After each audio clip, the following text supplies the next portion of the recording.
Bismillahirrahmanirrahim. Assalamualaikum warahmatullahi wabarakatuh. Alhamdulillahi rabbil alamin. Wassalatu wassalamu ala rasulillahil karim, nabiyyina wa sayyidina Muhammadin wa ala alihi wa sahbihi ajma'in, wa ba'd.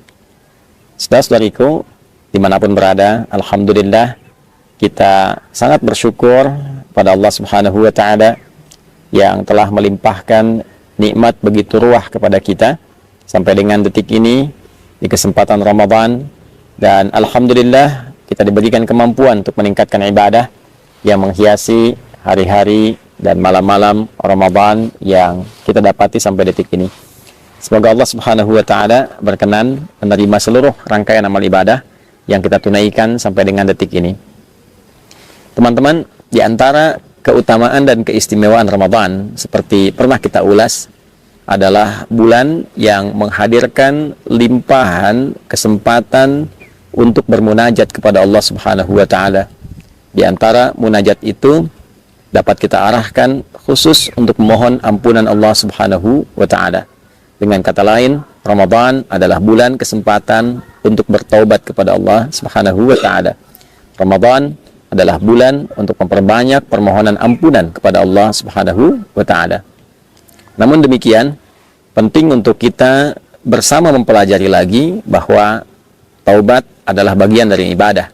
Istighfar bagian dari ibadah. Layaknya ibadah, maka ia memiliki cara, memiliki adabnya, memiliki aturannya. Salat, ibadah, memiliki aturan. Membaca Al-Quran, ibadah, memiliki aturan. Berdoa, ibadah, memiliki aturan. Maka taubat pun ketika digolongkan pada ibadah, ia memiliki adab, memiliki cara, memiliki aturan. Banyak diulas untuk bertobat, tentu mesti ada pengakuan, mesti ada penyesalan, mesti ada kesadaran untuk memperbaiki diri dan berkomitmen untuk berbuat lebih baik dibandingkan dengan hari-hari yang telah berlalu, menutup yang salah dengan yang soleh, membuktikan kepada Allah bahwa kita telah berubah. Itulah inti taubat. Namun yang jarang dikaji adalah tentang dua jenis dosa yang penting kita ketahui, sehingga dengan pengetahuan itu kita memahami dengan baik bagaimana caranya bertobat, memohon ampunan terkait dengan jenis dosa yang mungkin pernah kita kerjakan dalam berkehidupan. Secara umum teman-teman, dosa dibagi pada dua bagian. Secara umum, yang pertama, dosa seorang hamba kepada Tuhannya, hubungannya langsung dengan Allah subhanahu wa ta'ala. Alaqatil makhluk bil khaliq. Hubungan antara makhluk, yaitu kita semua yang tercipta, dengan Khalik, Allah subhanahu wa ta'ala yang menciptakan kita. Ada banyak perintah-perintah secara langsung dari Allah kepada kita, khususnya berupa perintah pengabdian, ibadah, kebertuhanan kita kepada Allah subhanahu wa ta'ala, yang kadang juga direspon dengan respon yang kurang baik, atau bahkan ada yang tidak menunaikannya. Contoh, saat Allah perintahkan kita menunaikan sholat, maka ada sebagian hamba yang tidak mengindahkannya. Bahkan bukan hanya malas, dia tidak menunaikan sholat seperti yang Allah perintahkan. Tentu itu melahirkan dosa. Allah perintahkan dia untuk mengkaji Al-Quran, membaca Al-Quran, bahkan belum punya waktu yang cukup untuk sekedar membacanya. Allah perintahkan untuk berpuasa, bahkan ia belum punya kekuatan untuk memotivasi dirinya demi menunaikan apa yang Allah perintahkan itu. Hal-hal demikian adalah hal-hal yang terkait langsung hubungan kita secara vertikal dengan Allah subhanahu wa ta'ala. Maka apa yang dilakukan dalam hal tobat yang dimaksudkan? Yang pertama, tentu kita menengadahkan diri, kita bersimpuh kepada Allah subhanahu wa ta'ala untuk memohon ampunan sempurna kepada Allah dari semua dosa-dosa yang terkait hubungan kita langsung dengan Allah subhanahu wa ta'ala. Bagaimana cara melakukannya? Ada beberapa metode, ada beberapa cara. Di antaranya bisa kita lakukan melalui sholat.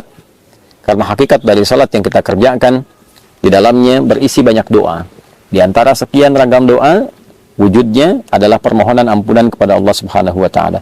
Dalam ruku' kita meminta ampunan, baik membacakan subhana rabbiyal azim wa bihamdi, ataupun subhanakallahumma rabbana wa bihamdika Allahumma gfirli, ya Allah ampuni aku.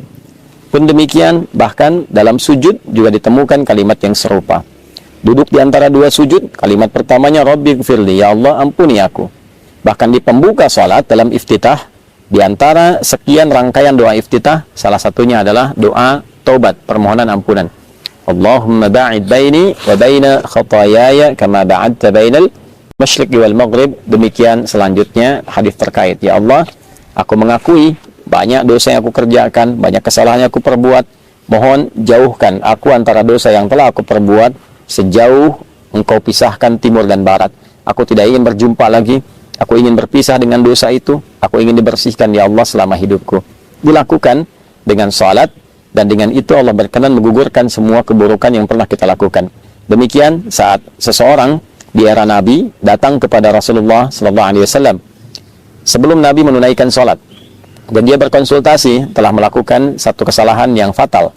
Maka karena akan tiba waktu salat, Nabi SAW meminta orang ini untuk menahan diri sejenak.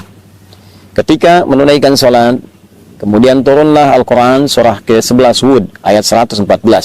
Aqimis salata tarafain nahar wa zulafan minal lail innal hasanati yudhibna sayyiat. Tunaikanlah olehmu salat baik di kesempatan siang ataupun juga di kesempatan malam. Sungguh salat itu adalah perbuatan yang baik. Salat-salat yang kau kerjakan, subuhkah, duhurkah, asar, maghrib sampai isya, bahkan salat-salat sunnah itu adalah hal yang baik, bernilai pahala dan berpotensi menggugurkan dosa. Hal yang baik, bernilai pahala, berpotensi menggugurkan dosa, disebut dengan hasanah. Jamaahnya disebut dengan hasanat. Lawannya sayyiat. Maka hasanah itu akan menggugurkan sayyiat. Hasanah yang saleh bisa menutup yang salah. Maka Allah tegaskan, innal hasanati, sungguh kebaikan-kebaikan bernilai pahala itu yudhibna sayyiat, itu akan menggugurkan, menghilangkan segala bentuk keburukan-keburukan. Maka setelah Nabi menunaikan salat dan tuntas, orang ini berkonsultasi lagi, bagaimana dengan status kesalahan saya Rasulullah? Maka Nabi memberikan komentar kama qala, bahwa Allah sudah menurunkan ayat, dengan engkau menunaikan salat, dengan bermunajat kepada Allah, istighfar, betul-betul serius bertobat, Allah berkenan mengampuni dosa-dosa yang pernah dilakukan dalam hidup. Maka inilah salah satu fungsi salat. Fungsi salat bermakna taubat. Jadi bukan sekedar hajat. Wasta'inu bis-sabri was-salah. Kalau Anda punya persoalan, minta tolong kepada Allah, sabar terima, lalu menunaikan salat. Maka dalam salat kita meminta kepada Allah pertolongan. Itulah hajat. Karena itu dikenal salat adalah hajat. Tapi salat juga punya fungsi atau makna taubat. Kita mohon ampunan kepada Allah. Dalam ruku taubat, dalam sujud taubat, perlama dalam sujud itu, dan mohonkan ampunan Allah, ingat-ingat kesalahan apa yang kita perbuat. Setelah itu, kita minta kebaikan-kebaikan, kita berdoa dengan cara yang benar dan cara yang baik. Skema di luar sholat bisa dilakukan dengan bermunajat, mengangkat tangan, menyatukan kedua tangan, mempertemukan dua garis, mensejajarkan dengan dada, memohon kepada Allah, dan cari doa-doa spesifik sesuai dengan kesalahan yang mungkin kita pernah perbuat. Bila ada yang pernah bertindak yang fatal, sampai dosa, mohon maaf, menghilangkan misalnya nyawa orang lain, ada zikirnya ditemukan dalam Al-Quran. Rabbi inni zalamtu nafsi. Ya Allah, aku telah berbuat salah pada diriku sendiri. Faghfirli, maka mohon ampuni aku ya Allah. Aku menyadari aku salah, tapi aku juga memahami Engkau Maha Pengampun atas semua kesalahan yang pernah diperbuat oleh hambamu. Maka Allah menjawab, faghfaralah. Maka Allah berkenan mengampuni dosa yang pernah ia perbuat. Itu adalah sanad atau ijazah doa yang bersumber atau berasal dari Nabi Musa alaihissalam.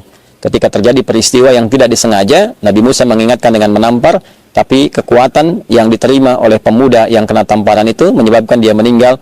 Maka refleks Nabi Musa kemudian memohon ampunan kepada Allah Subhanahu wa taala, ya karena ketidaksengajaannya, bukan dimaksudkan untuk menghilangkan nyawa atau dimaksudkan melukai orang lain. Maka yang paling penting bagi kita adalah ada sanad doa di dalamnya. Seorang Nabi, Rasul punya sifat maksum, dijaga oleh Allah, dijaga, diperbaiki, diluruskan. Tentu ketika diizinkan perbuatan itu terjadi, salah satunya adalah untuk melestarikan doa bagi hamba yang bukan Nabi, bukan Rasul, dan melakukan kesalahan yang serupa. Ada lagi dosa-dosa yang cukup luar biasa fatalnya. Apakah terkait dengan 7 dosa besar misalnya? Ya, di dalamnya ada kemusyrikan, ada perzinaan, ada pembunuhan, dan lain sebagainya. Maka kita bisa temukan di Quran surah ke-39 misalnya, di ayat ke-53. Qul ya ibadiyalladzina asrafu ala anfusihim la taqnatu min rahmatillah. Duhai hamba-hambaku, Muhammad SAW viralkan, sampaikan kepada hamba-hambaku yang merasa dosanya begitu berlimpah, banyak, sampai akan menyimpulkan, ya Allah ini kayaknya udah nggak mungkin diampuni. Kata Allah, jangan bicara begitu. Sepanjang kau masih hidup, nyawamu belum sampai di kerongkongan, jangan putus asa dari kasih sayang dan rahmatku. Ya, jangan putus asa. Allah menyampaikan, jangan putus asa, karena yang putus asa itu cuma setan. Ya, sepanjang kita masih hidup selalu ada peluang. Jangan pernah dengarkan vonis manusia. Allah yang memutuskan, Allah yang memberikan solusi. Innallaha yaghfiru dzunuba jami'a. Allah menegaskan, aku ampuni semua dosamu kalau engkau mau datang serius bertobat. Ya. Dan ada juga zikir umum yang digambarkan dari beragam kesalahan apa yang pernah kita perbuat, khususnya terkait dengan pelanggaran terhadap perintah Allah Subhanahu wa taala. Misal pelanggaran-pelanggaran umum yang tadi disampaikan atau aspek lainnya, maka zikir Nabi Adam bisa kita gunakan, yang dilestarikan oleh Nabi Muhammad, diajarkan pada kita. Rabbana zalamna anfusana wa illam taghfir lana wa tarhamna lanakunanna minal khasirin. Demikian ditegaskan di surah Al-A'raf itu. Itu diantara sekian yang bisa kita uraikan, bisa kita bacakan, guna setidaknya harapan untuk menghilangkan dan juga menghapuskan kesalahan yang kita perbuat dengan seizin Allah Subhanahu wa taala. Namun demikian, ada dosa-dosa pula yang terkait dengan sifat adamiyah, hablu minan nas, al-bu'dal insani al-ijtimai, aspek sosial. Ya, dengan teman, pernah menfitnah, pernah bikin hoax, ya, utang yang belum dibayar, ya tidak melahirkan dosa.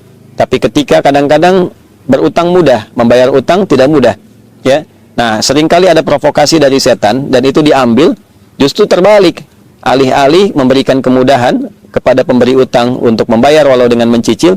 Nah, ini kadang-kadang muncul setan memprovokasi, malah membicarakan pemberi utang sendiri, atau menyebarkan kekurangannya, atau bahkan bersikap hal yang tidak baik. Ya, dia telah memberikan dengan sangat mudah, tapi ketika diminta justru yang keluar misalnya kata-kata kasar, ya, tidak dibayarkan.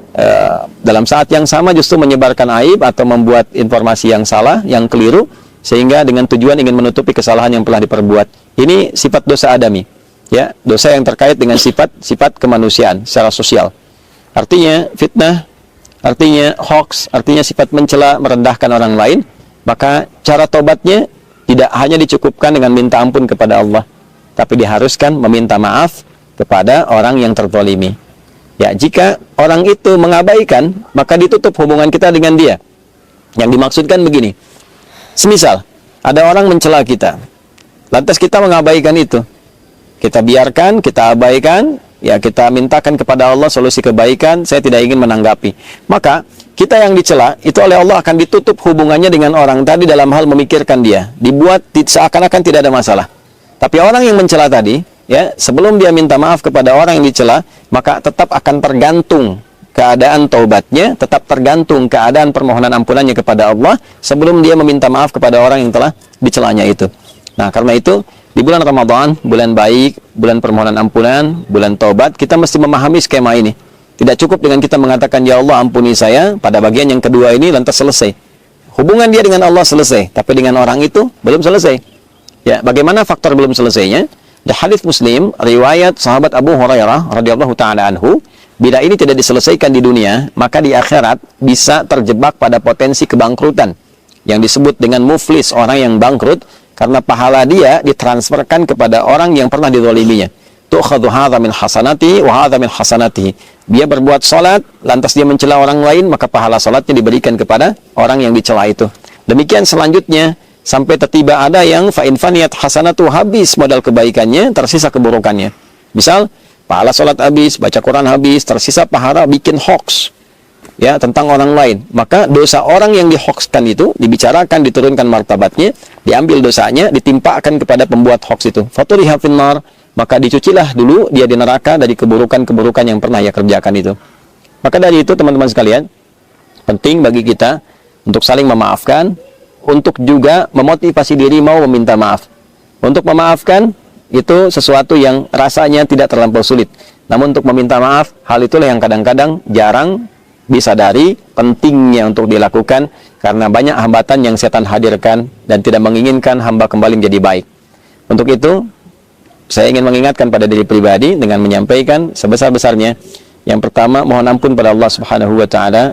Yang kedua, meminta maaf pada teman-teman semua dimanapun berada yang Boleh jadi dalam setiap tindakan, perilaku, tutur kata berpotensi menyakiti, melukai, atau juga menghadirkan hal yang kurang berkesan dan berkenan. Mohon dimaafkan, mohon sebesar-besarnya diberikan pengertian, dan semoga Allah Subhanahu wa taala mengampuni dosa-dosa kita semuanya. Allahumma taqabbal minna innaka antas sami'ul alim wa tub 'alaina innaka antat tawwabur rahim. Tubna ilaika ya arhamar rahimin taubatan nasuha waghfir lana dhunubana wa kaffir 'anna sayyi'atina wa tawaffana ma'al abrar. Wa sallallahu ala sayyidina Muhammad wa ala alihi wa sahbihi ajma'in. Wa akhiru da'wana alhamdulillahi rabbil alamin. Adi Hidayat, Rabiati Khairatul Hisan dari Mira. Assalamualaikum warahmatullahi wabarakatuh.